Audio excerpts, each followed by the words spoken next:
står her et hemmeligt sted i Aarhus Centrum. Vi skal til at ind og kigge på en forladt bygning.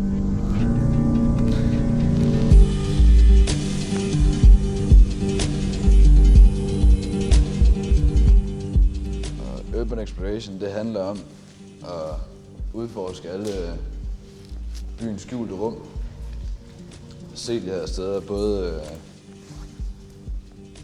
både forladte bygninger, tagtoppe og gamle tunneler, og hvad vi ellers sådan kan finde rundt omkring, som vi synes er interessant. Så efterlever vi altid stederne, som vi fandt dem, og så tager vi billeder for at forevige de her steder, som folk normalt ikke ser, og som ellers bare vil blive glemt.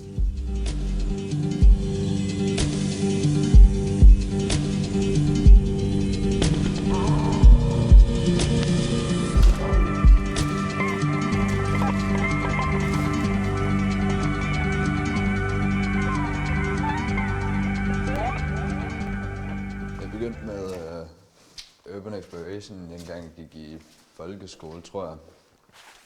Hvor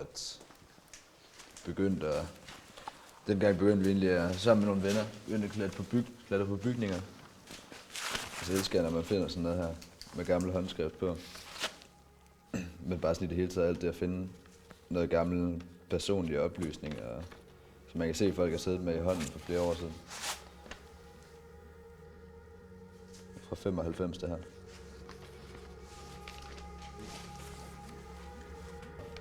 Så faldt det mig sådan naturligt lidt at gå ind i forladte bygninger, fordi jeg rigtig godt kan lide den der lukkede og glemte verden og finde sådan et sted som her, hvor der er papir over det hele.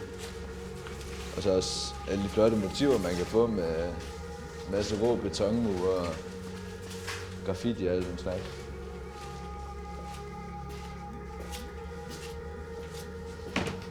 Normalt, når vi sådan går rundt i de forladte bygninger, så holder vi os sådan fuldstændig til kodekset med at ikke at tage andet end billeder, ikke efterlade andet end fodspor.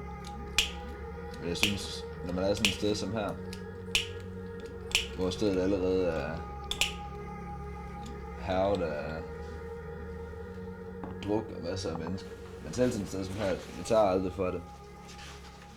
Men at tingene ikke lige ligger sådan, da vi kom, det gør ikke rigtig noget.